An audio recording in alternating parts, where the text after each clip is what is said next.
Hello friends, இந்த வீடியோவில் நல்ல ஹெல்தியான ஒரு ஈவினிங் ஸ்நாக் கருப்பு கொண்டக்கடலை சுண்டல் எப்படி பண்ணுறதுன்னு தான் பார்க்க போகிறோம். இந்த கருப்பு கொண்டக்கடலையை பொறுத்த வரைக்கும் ஃபைபர் அண்ட் ப்ரோட்டீன் அதிகம்.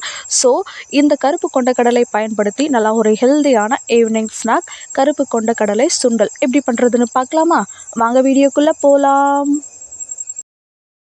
இந்த சுண்டல் பண்ணுறதுக்கு நான் 1 கப் அளவுக்கு கருப்பு கொண்டக்கடலை எடுத்திருக்கேன். நீங்கள் இதுக்கு பதில் ஒயிட்டில் கூட பண்ணலாம். இந்த அளவு ஒரு 3லேருந்து 4 பேர் சாப்பிட்றதுக்கு கரெக்டாக இருக்கும். இப்போ இதை ஒரு பவுலில் சேர்த்துட்டு இது மூழ்கிற அளவுக்கு தண்ணி ஊற்றி ஒரு 6லேருந்து 8 மணி நேரம் இதை ஊற வச்சுக்கலாம். நீங்கள் காலையில் இந்த சுண்டல் பண்ண போகிறீங்க அப்படின்னா நைட்டே ஊற வச்சுருங்க. அப்படி இல்லை ஈவினிங் பண்ண போகிறீங்க அப்படின்னா காலையில் ஊற வச்சிங்கன்னா கரெக்டாக இருக்கும். இப்போ ஒரு 8 ஹவர்ஸ் ஊறியிருக்கு. இப்போ பாருங்கள் இது எப்படி இருக்குன்ட்டு. இப்போ இதில் இருக்கக்கூடிய தண்ணியை நம்ம ஃபில்டர் பண்ணி எடுத்துக்கலாம். பாருங்கள், தண்ணி சுத்தமாக ஃபில்டர் பண்ணி எடுத்தாச்சு. மறுபடியும் இதில் தண்ணி சேர்த்துட்டு மறுபடியும் ஒரு டைம் நல்லா வாஷ் பண்ணிவிட்டு இதில் இருக்கக்கூடிய தண்ணியை ஃபில்டர் பண்ணிவிட்டு எடுத்து வச்சுக்கலாம். நெக்ஸ்ட் இதை வேக வைக்கிறதுக்காக ஒரு பாத்திரத்தில் தண்ணி சேர்த்துட்டு தண்ணியை நல்லா கொதிக்க வச்சுக்கலாம். கொதித்ததுக்கப்புறமா நம்ம ஊற வச்சு எடுத்து வச்சுருக்கக்கூடிய அந்த கொண்டக்கடலையை இதில் சேர்த்துக்கலாம். அதாவது கொதிச்சிட்ருக்கிற தண்ணியில் சேர்த்துக்கலாம். எல்லா கொண்டக்கடலையும் சேர்த்ததுக்கப்புறமா இதை ஒரு மூடி போட்டு மூடி 10லேருந்து 15 நிமிஷம் போல் இதை வேக வச்சுக்கலாம். 15 நிமிஷத்துக்கு அப்புறம் இதை ஓப்பன் பண்ணி பார்க்கலாம். பாருங்கள், இது நல்லாவே வெந்து வந்திருக்கு. நீங்கள் இந்த மாதிரி ஓப்பன் பாட்டில் வேக வைக்கிறது பதில் குக்கரில் கூட வேக வச்சுக்கலாம். இப்போது இது வெந்ததுக்கப்புறமா ஸ்டவ் ஆஃப் பண்ணிவிட்டு இது வெந்திருக்கா அப்படின்னு ஒரு டைம் செக் பண்ணிக்கலாம். அது எப்படி செக் பண்ணுறது அப்படின்னா, இந்த மாதிரி இருக்கக்கூடிய இந்த வெந்த கொண்டக்கடலையிலேருந்து ஒன்று எடுத்து இப்படி நம்ம ப்ரெஸ் பண்ணோம் அப்படின்னா இந்த அளவுக்கு அப்படியே ரொம்ப சாஃப்டாக பாருங்கள் இந்த மாதிரி இருந்துச்சு அப்படின்னா இது வெந்துருச்சு அப்படின்னு அர்த்தம். எதுக்கும் செக் பண்ணிக்கிறது பெட்டர். பாருங்கள், நல்லா வெந்து வந்திருக்கு.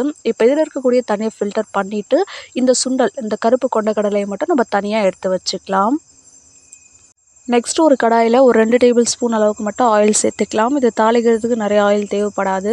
இப்போ கொஞ்சமாக ஆயில் சேர்த்துட்டு இந்த ஆயில் நல்லா சூடானதுக்கப்புறமா இதில் கடுகு சேர்த்துக்கலாம். கடுகு சேர்த்து நல்லா பொரிஞ்சதுக்கப்புறமா இதில் ஒரு பெரிய வெங்காயம் நீல வாக்கில் கட் பண்ணி வச்சுருக்கேன். அதை இதில் சேர்த்துட்டு அதை கொஞ்சம் நேரம் மட்டும் நம்ம வதக்கி விட்டுக்கலாம். நிறைய வதங்கணும்னு அவசியம் இல்லை. ஒரு 1 மினிட் இதை வதக்கி விட்டோம் அப்படின்னா போதும். இந்த சுண்டல் நீங்கள் தாளிக்காமையே கூட சாப்பிடலாம்.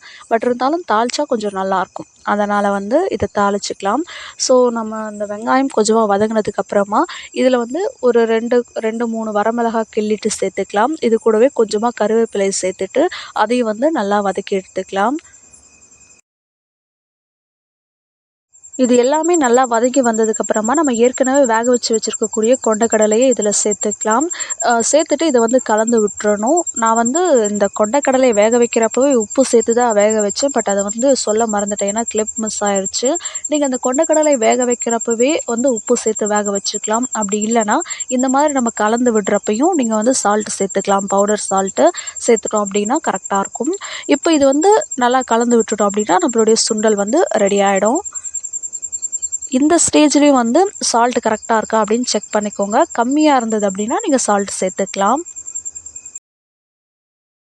அவ்வளோதாங்க, நம்மளுடைய ஹெல்தியான கருப்பு கொண்டக்கடலை சுண்டல் சூப்பராக ரெடி ஆகிடுச்சு. நீங்களும் இதே மாதிரி செஞ்சு பாருங்கள். இதை டீ டைம் ஸ்நாக்காக கூட யூஸ் பண்ணிக்கலாம். அப்படி இல்லைன்னா குழந்தைங்களுக்கு ஸ்நாக்ஸ் பாக்ஸ்லேயும் இதை கொடுத்து விடலாம். இது ரொம்பவே ஃபைபர் அண்ட் ப்ரோட்டீன் ரிச்சான ஒரு சூப்பரான ஈவினிங் ஸ்நாக்கை செஞ்சு பார்த்துட்டு ஃபீட்பேக் சொல்லுங்கள். நெக்ஸ்ட் ஒரு வீடியோவில் பார்க்கலாம். பாய்.